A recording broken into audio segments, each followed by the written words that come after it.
Hello and welcome to my video about RC Pro-Am, the 1988 Nintendo game that came out to the Nintendo Switch just now in February 2024. The game was originally published by Nintendo on the Nintendo Entertainment System in 1988, and then in 1992 it came to the Genesis, and that was published by Tradewest. The developer was Rare, which is currently owned by Microsoft, so it is nice to see these games on the Nintendo Switch. When I got the game, I was probably in grade 2 or 3. I don't exactly remember how I got the game, but I remember the sticker was ripped on the cartridge and I never had the box. But it was one of those games that I would love to play on a Saturday or a Sunday, and it would waste hours of my childhood life. And I'm so glad to see it come back on the Nintendo Switch. The game boasts 32 tracks, but technically it was really 24 tracks, and then they started repeating. Because the tracks repeat, this game goes on forever. It is an infinite game. You can play it for as long as you can keep winning, but as you progress through the levels, the opponents get harder and harder. The opponents do not have any weapons, but you actually get 2 weapons. You get a rocket that shoots forward and a bomb you drop behind you. So think of a green shell in Mario Kart, or a red, or a banana peel also in Mario Kart. There is also stars you pick up, and that's your ammo. So when you pick up the weapon, it comes with a standard set of ammo. I think it's 10. And then when you pick up more stars, you get more ammo. So even when you run out of ammo, if you come upon a star, you don't just get nothing. You actually get 1 ammo back. And the icon for the weapon changes from bomb to missile periodically. So on the same track, in the same spot, you might see a bomb, you might see a missile. It all depends on when you get there. There are 3 upgrades for your car. The sticky tires, which help with the cornering, a turbo that helps in acceleration, and an engine that gives you a higher top speed. Whenever you pick these up, you automatically get a little boost, and that is kind of fun. And it does actually help. Upgrading your car does make a difference. The AI controlled cars never get any upgrades, they just get better as you play. And eventually, after a certain level, they will have a higher top speed than you. There is a little thing with the yellow car. It does get a significant speed boost if you use too many weapons. There's a high-pitched noise when it comes by you and always gets past you, and it stays in that turbo mode for the entire race of that map. You can still kill it, but it pretty much guarantees that it is going to win.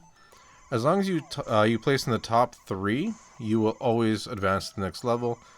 There's a couple continues, I don't remember how many, but basically on the Nintendo Switch, since you can do the rewind feature, you can always replay a race if you lost it. You can get, at the end of each race, you get your trophies. And these trophies are just for points. So if you're doing scores, that's pretty much what those are for. It has that arcade feel of the old NES games. It's meant to eat up... Well, it never came to arcade, I don't think. But it's meant to, like, you play a couple rounds, you lose, and then you restart. Those were just the games back then. There's also one more upgrade, which is the roll cage, which makes your car shine kind of like you get a star in Mario Kart. Basically at that point you are not invincible, but if you do spin out on an oil slick, you won't crash. So you save a couple seconds, and if a car touches you, they start spinning out in a straight line, so you can crash opponents. I think in the Genesis version they actually made it so that protects you and your opponents from getting hit by missiles and bombs. Even though in this game, the AI cannot use missiles or bombs, they can spin you out because they can pick up the roll cage. As you're playing, you will see the letter N on the track. It's a square box with N. You pick that up. Your goal is to spell Nintendo, so you can pick up 1 letter per track.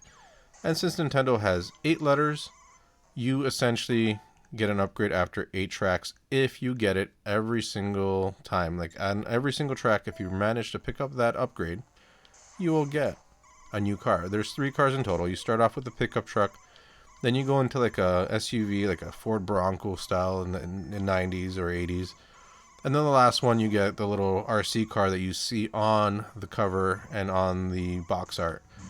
Every time you get a car, the upgrades start all over. I'm not sure if your speed and everything is retained, but the next level up is always a faster car. It handles better, so you're always getting a better car. So this way, it keeps the game fresh. There's only 3 upgrades, but to get all 3, the first one is 8, the next one's 16, and then 24. So I mean, you're pretty much on the last track before they start rotating back and getting tougher. When the tracks rotate again, it's just new obstacles. And the obstacles are an oil slick, which spins you out. It's a black blob.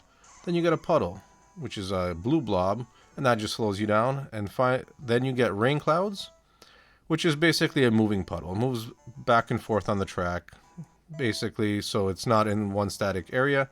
And then the last one is barriers. They're usually in the center. I think I've only seen them in the center. And they pop up, and you basically crash if you hit them, and that sucks. Now, playing this game, I found that it did give me those memories back of the NES. It's not as hard as I remember it, but probably because I'm much older and much better at games. Also, I'm playing with a thumbstick instead of the D-pad, which makes this game a lot easier. It is kind of tank controls. The map doesn't rotate. But I mean, for the Nintendo, this game looked fantastic at the time. I am surprised that the Switch version still has the sprite flicker, but I guess they wanted to keep it authentic as possible, and their emulator is probably very close to the Nintendo. As in terms of music, there's not much. You get a little bit on the title screen, and then before each race you get a little jingle, and I think when you lose you get some more music. But during the race, it's just engine sounds and weapon sounds, and when you pick stuff up you get a sound too. It's very bare bones, so if you're playing this today, just throw some music on, throw on a podcast. You know, it's one of those games that can melt a couple, well, I'm not going to say hours. You can melt 20, 30 minutes. It's a quick pick up and go. And with the Switch having the ability to make save states, you can actually go pretty far in this game without having to play it in one shot. On the original Nintendo, there was no saving. Every time you plugged in the game, you started from 0. And as a kid, that kind of sucked because I was like, oh, I want to see what's next. But really, that just made the game a little bit better. It made it more replayable because you're always restarting, and then you play until you die, and then you're like, oh, I'm frustrated, I'm gonna play something else.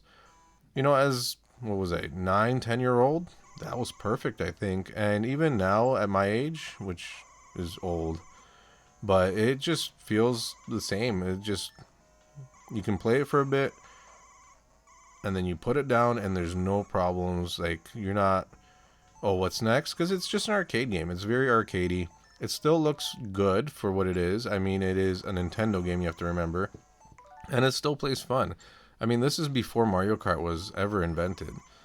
So this was the first way of getting that kind of Mario Kart feeling. I'm sure if Mario Kart did come out on the Nintendo Entertainment System, they would have worked something like this. I mean, the Nintendo never had Mode 7 like the SNES does. One thing I wish this game did have was multiplayer back in the day to play with my friends. I mean, you get 4 colors of car. You're always the red car. The blue car is on the AI side, always meant to go close to you. So if it's really far behind you, it speeds up faster than your car can go. And if it's really far in front, it slows down. So at least it feels like you're racing. The red car and the yellow car generally have the same consistent speed through the track, and they keep up with you. I think their top speed is your top speed. However, the top speed of the yellow car, like I've said before, increases dramatically to a speed you can achieve unless you hit one of those turbos, like you pick up an item and you get a turbo, or you hit the little arrows on the track, which are like a speed boost. And that car will always win in that scenario if you use too many weapons. The fact that the enemies can't shoot you, I mean, it is a little bit unfair towards the enemies, but I mean, they are AI, and back in the day, computers always had an advantage. I remember playing Mario Kart on the Super Nintendo, and each character just had one power-up. So Mario and Luigi had the star. Princess Peach and Yoshi threw eggs. Princess Peach, I think, threw poison mushrooms. Donkey Kong Jr. threw bananas. Basically, each character had their own specific power-up. So I used to play as Mario and Luigi the most because that was the hardest power-up to deal with. Everyone threw stuff, Mario and Luigi got the star, and I just felt that was unfair. So I ended up playing Mario and Luigi most of the time just to get one of the racers out of the race for their power-up. because the AI can't use that here, there's no power-ups for the AI. They can... It makes sense why they are able to have more power, more speed, and it's a game. You're meant to lose in the end. This game has no ending. You're just going for score at that point, and getting the high score compared to what the game comes with is quite easy. I had no problem getting it within 20 minutes, and at the end I was just like, okay, I'm done. I made a save state. I just let the game lose, and I just wanted to see what my score was on the scoreboard. It's very easy to do. I will definitely be going back to this game here and there. It is super fun. I'm so glad Nintendo released it. It's not something that I expected because Rare is owned by Microsoft. But I would say check it out. I mean, what's the worst? You lose 10-15 minutes. You either like it or you don't. I'd say if I had to give this game a rating back in the day, it was like a 9 out of 10. Today, it's probably a 7 or an 8 because there's so much better stuff that came out. And if you're being realistic, it would probably be like a 3 because of the graphics and the sound and everything. But they made do with what they had, and it wasn't much that they had at the time. Anyhow, thank you for watching. I'm glad you made it this far. Please like and subscribe. And if you have anything to say, just leave it in the comments. Have a good day.